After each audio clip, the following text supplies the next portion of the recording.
네, 오늘도 새벽을 깨워 주님의 전으로 나오신 여러분들에게 주님의 은혜가 가득 임하는 귀한 시간이 되길 주님의 이름으로 간절히 소망합니다. 여러분, 저는 중고등부 담당으로 이번에 부임하게 된 이기섭 전도사라고 합니다.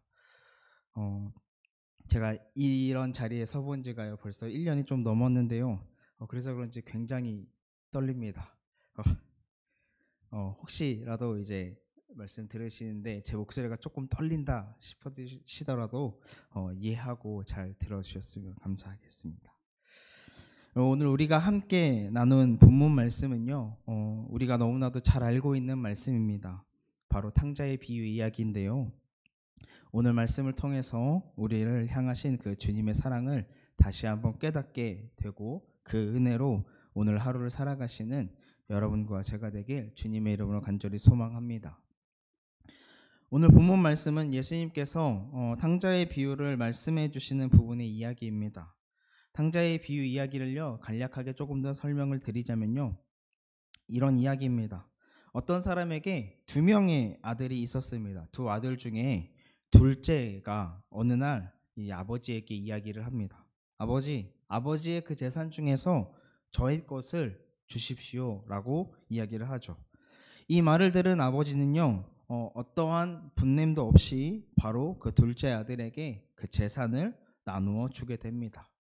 그렇게 자신의 재산의 몫을 받게 된 둘째 아들은 어떻게 하게 됩니까? 며칠 뒤에 그 재산을 전부 다 끌어 모아서 가지고 먼 나라로 떠나게 됩니다. 그리고 그 나라에 가서 허랑방탕한 삶을 살게 되죠.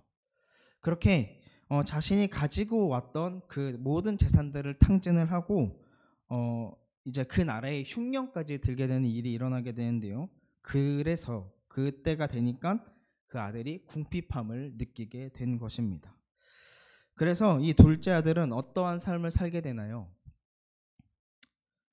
다른 사람에게 빌붙어서 사는 삶을 살게 되죠. 그리고 그 빌붙은 사람, 그 사람이 이제 이 둘째 아들을 돼지를 치게 합니다.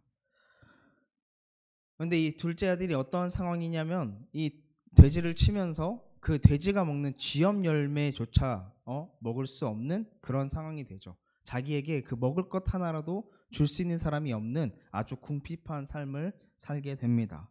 그제서야 이 둘째 아들은 깨닫게 되죠. 아버지의 품이 그립구나. 아버지의 품으로 돌아가야 되겠다라는 마음으로 이제 돌아오게 됩니다.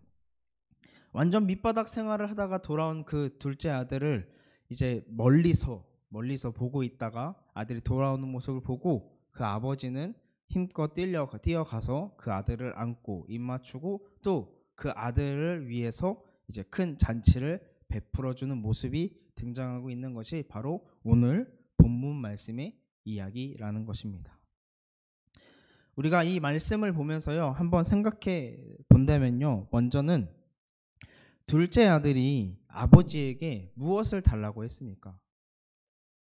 12절의 말씀에 보니까요, 재산 중에서 내게 돌아올 분깃을 달라고 이야기를 합니다. 여러분, 이 모습은요, 마치 우리들의 모습과도 같다라고 생각을 할 수 있는데요. 여러분, 우리는 하나님께 은혜를 받지 않았습니까?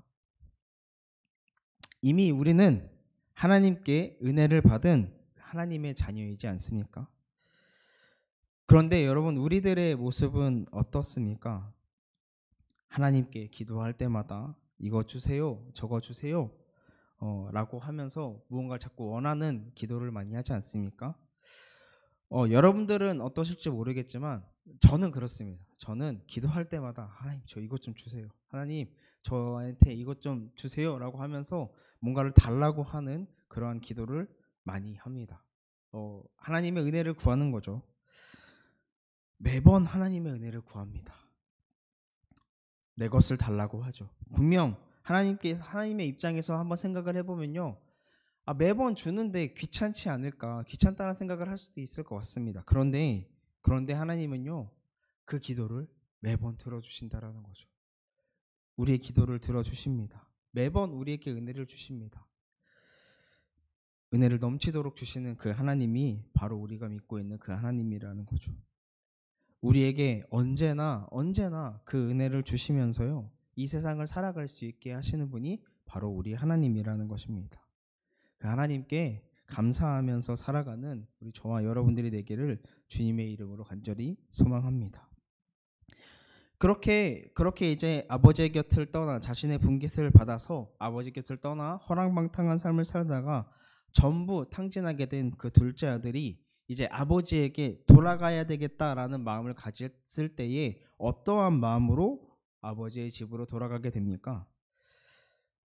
둘째 아들은요, 그 집으로 돌아갔을 때에 아버지를 그 만났을 때를 상상하면서 이렇게 말씀드려야 되겠다라고 이야기하는 부분이 있습니다. 그 말씀 보니까 18절과 19절에 나와 있는데요.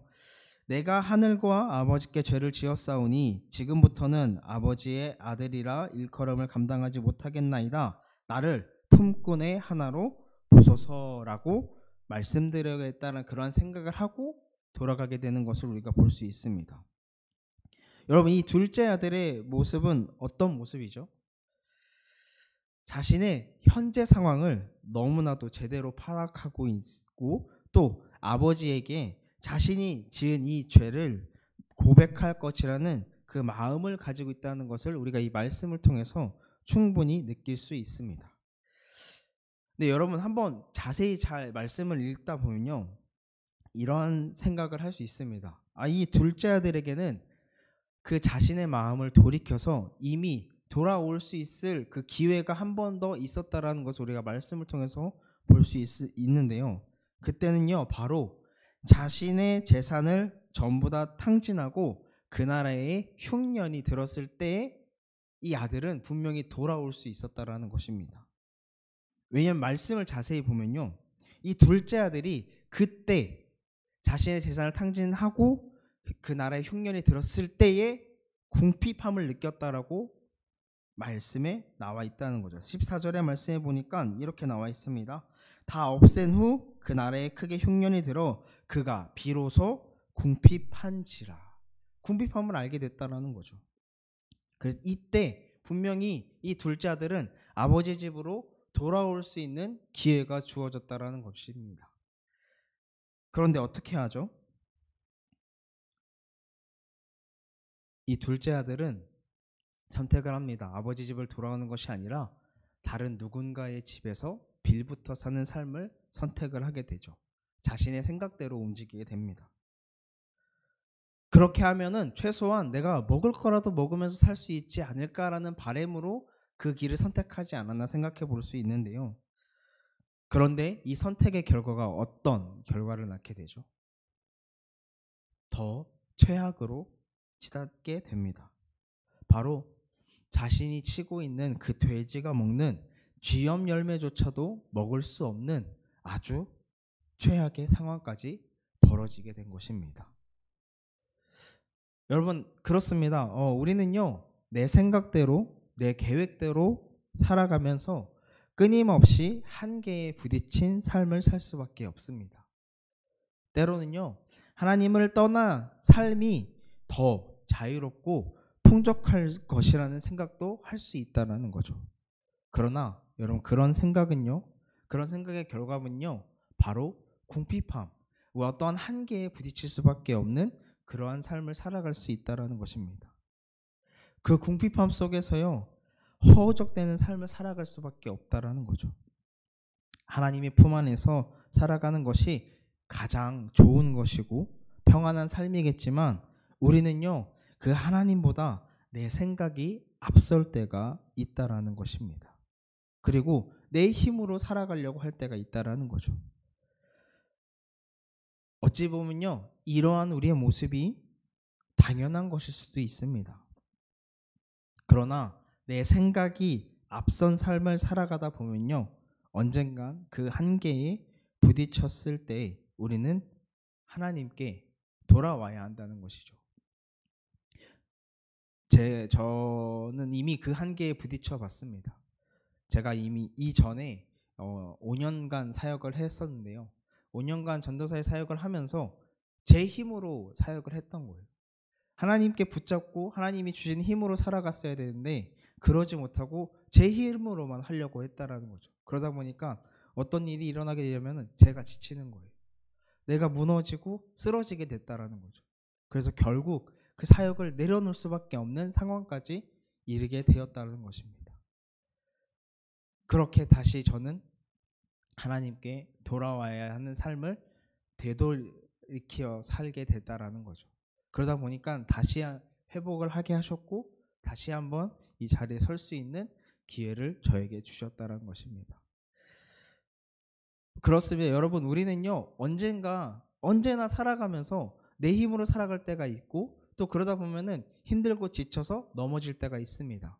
근데 그럴 때마다요 우리는 하나님께 돌아와야 한다는 것이죠. 아버지의 품 안으로 돌아와서 살아가야 한다는 것입니다. 주님 없이는 살아갈 수 없는 존재가 우리들이기 때문이죠. 그 하나님께 언제나 돌아와서 그 품 안에 안겨 살아가는 여러분과 제가 되길 주님의 이름으로 간절히 소망합니다. 마지막으로 우리가 한번 생각해 볼 수 있는 부분은요, 이렇게 아주 초라한 모습으로 돌아오는 둘째 아들을 발견한 그 아버지의 행동은 어땠냐라는 것입니다. 20절의 말씀에 보니까요, 아직도 거리가 먼데 아버지가 그를 보고 측은히 여겨 달려가 목을 안고 입을 맞추니 라고 나와 있습니다. 여러분, 아버지는요 언제나 그 둘째 아들이 돌아오기만을 기다렸던 것 같습니다. 만약에요 그런 마음이 없었다면요, 이미 떠나버린 둘째 아들을 잊었었다라면 어떻게 이 돌아오고 있는 둘째 아들을 발견했을 때 아직도 거리가 먼데도 불구하고 뛰어가 그 아들을 안고 입을 맞출 수 있었겠습니까? 아버지는요 이 둘째 아들이 언제나 돌아오기를 손꼽아 기다렸던 것입니다. 하나님께서는요 바로 이런 분이시라는 거죠.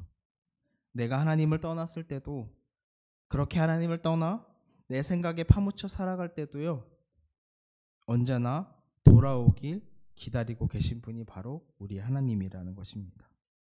그리고요 아주 비참한 모습으로 돌아올지라도 돌아오는 나를 보고 멀리서부터 뛰어와서 안아주시고 입 맞춰주시면서 잘 왔다라고 이야기해 주실 분이 바로 우리 하나님이라는 것입니다.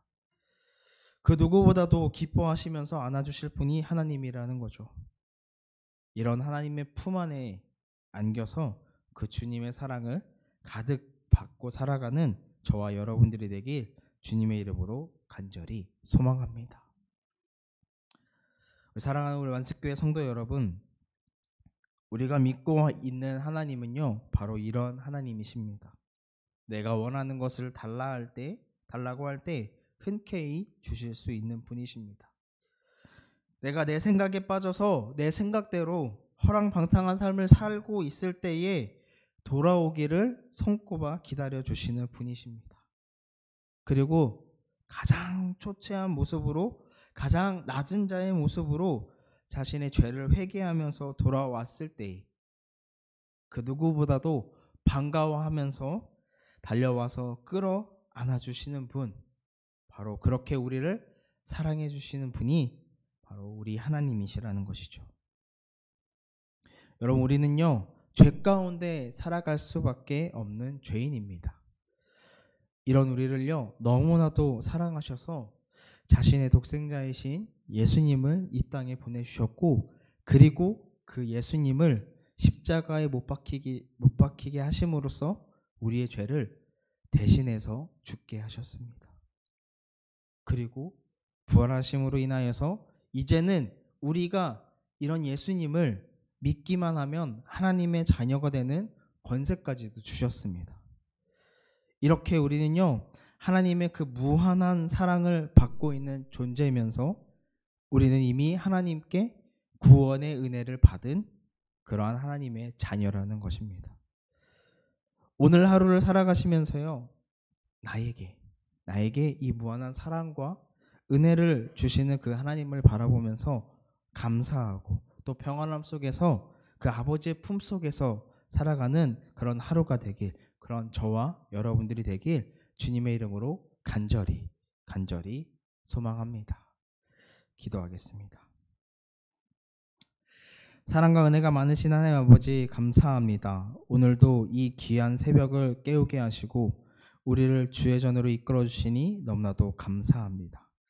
우리는 너무나도 연약하고 교만하여 때로는 주님을 떠나 사는 것이 편하다는 생각을 할 때가 있습니다. 그러나 그런 우리에게 일어나는 현실은 궁핍함인 것을 말씀을 통해서 다시 한번 깨닫습니다.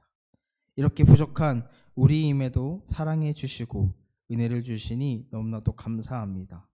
주님께서는 언제나 우리가 돌아오길 기다려 주시며 그런 주님을 바라보며 의지할 수 있는 우리가 될 수 있길 간절히 원합니다. 주님의 사랑을 늘 느끼며 깨달아 살아가는 우리가 되게 하시고 그 사랑에 늘 감사하며 살아가는 우리가 될 수 있도록 인도하여 주시옵소서. 오늘 하루를 주님께 맡깁니다. 오늘 하루도 주님과 동행하게 하시고 특별히 내일 주일을 잘 준비할 수 있는 귀한 하루가 될 수 있도록 인도하여 주시옵소서. 언제나 우리를 사랑하시는 우리 구주 예수 그리스도의 이름으로 기도드립니다. 아멘.